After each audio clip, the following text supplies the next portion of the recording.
La ilaha illallah Muhammadun Rasulullah alaihi salatullah Ini ada pertanyaan dari Bandung, Bu ya, Mbak Kolbi. Oh iya, Pak. Jadi nggak langsung karena nggak virtual sih? Karena penyakit Georgianya muncul katanya. Oh iya, gitu. Apa itu? Oh, grogi ya? Grogi maksudnya gitu. Oke. Begini. Ketika judul puisi malam ini bercerita tentang rasa cinta yang tersembunyi, tetapi bagaimanakah dengan rasa sakit yang tersembunyi? Mungkin untuk sebagian orang lebih mudah pura-pura tersenyum sebagai topeng untuk menutupi kesedihannya, daripada bilang kepada orang bahwa I have a problem, saya punya masalah. Justru itu lebih sulit, karena belum tentu orang dapat memahami. Seperti dalam puisi Buya, bercerita kepada orang lain ternyata tidak sama sekali mengurangi penderitaan sedikit pun. Ya. Ketika kita berbicara iman, tawakal, berserah diri adalah solusinya.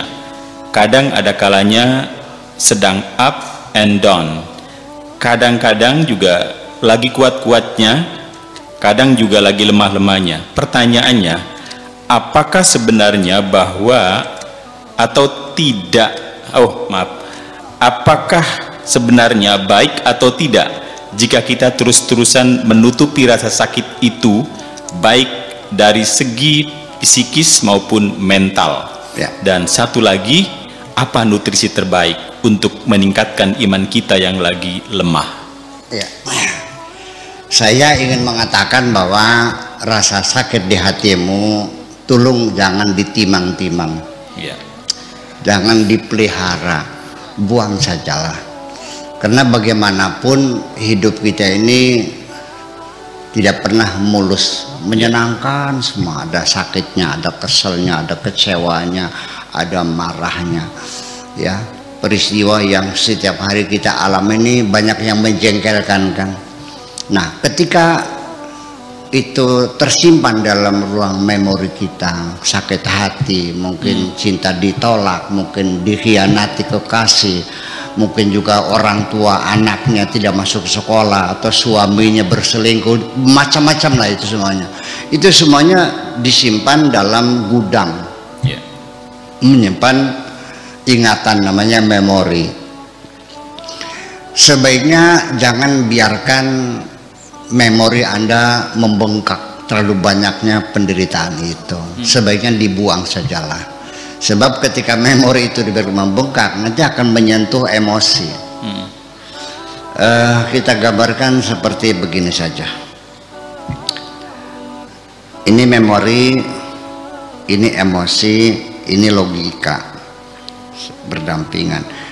Ketika memori kita membengkak, terlalu banyak kenangannya, pahit, penderitaan itu kita simpan membengkak, akan menyentuh emosi, terganggu, terjadi disorder. Ini dari sisi psikologi emosi, kita tidak bisa mengendalikan emosi, mudah marah, ya kita banyak termenung, jiwa kita tidak damai, ya sampai jantung berdegupnya tidak teratur, darah juga memang lebih cepat. Itu semuanya kita pengennya marah-marah saja.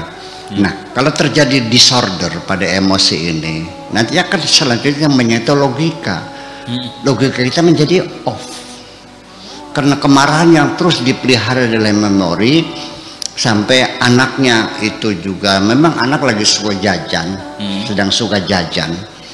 Ada orang jual bakso, ketek-ketek, Mimi beli bakso, ya oke sekali. Nanti datang lagi dia jual es cendol, Mimi rupanya si ibunya lagi disorder, ya. Sedang ada gangguan emosi, ya. Melihat anaknya sudah 6 kali minta ini, minta ini, marahnya sudah meledak itu. Logikanya off, dia tidak bisa berpikir sehat, kemarahannya meluap dan dia tidak bisa berpikir. Saking jengkelnya, mukanya dibuka, dimasukkan belut hidup, ya mati. Dan ini terjadi, ya kan? Ada lagi yang suaminya berselingkuh, ditembak langsung di tempat, barusan terjadi. Dia kan nggak sadar membunuh orang, membunuh anaknya. Ya seperti itu. Jangan, siapa lagi yang akan menyayangi dirimu kalau bukan dirimu sendiri? Buang saja itu semuanya, penderitaanmu itu. Ya kan begitu. Besarkan hatimu. Ya kan gitu. Umpamanya suami berselingkuh, ya, besarkan dirimu bahwa hidup tidak mesti harus dengan kamu. Masih banyak lelaki yang menanti kehadiranku. Gitu dong, beliau. Iya dong. Iya kan? Ya, jangan bergantung kepada siapapun.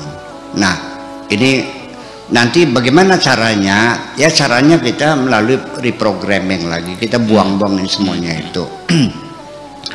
Tetapi untuk bekal saja ini, kalau yang sudah ada, untuk membersihkannya itu perlu metode yang berbeda. Tapi sekarang saya ada kasih nasihat saja untuk kita semuanya ini, bahwa ketika kita mengalami suatu peristiwa yang menyakitkan hati, menjengkelkan, gini aja sih, ya sudahlah, barangkali itu belum rezekiku, barangkali itu bukan jodohku, barangkali itu hak pakaiku sementara sudah selesai, ya sudah ya Allah, aku ikhlas saja.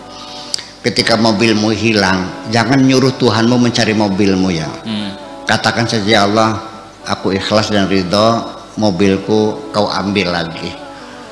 Sekarang tinggal aku minta mobil yang lebih bagus lagi. Kan lebih enak begitu.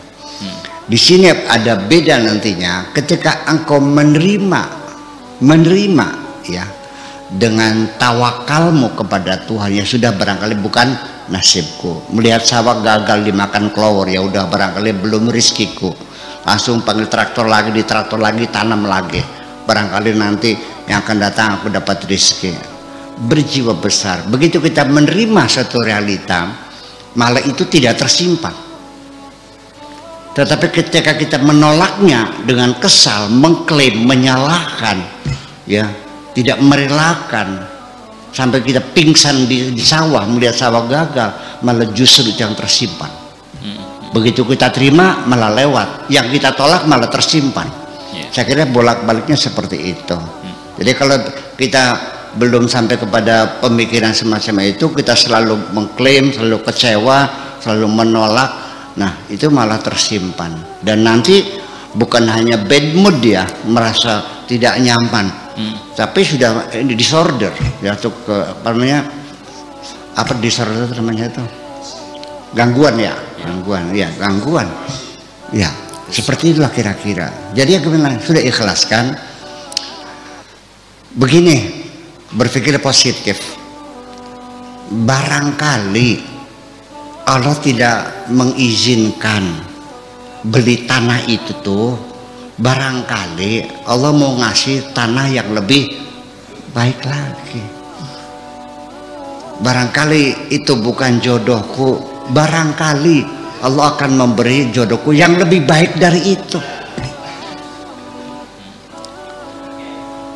Berpikir positif. Ketika kekasihnya ternyata berselingkuh, punya pacar lain gitu, untung ketangguhan.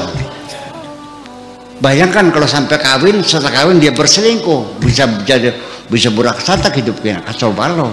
Untung Allah buka kejelekannya sebelum kita melangkah jauh. Ya Allah, terima kasih, Anda bahagia selamanya. Terima kasih.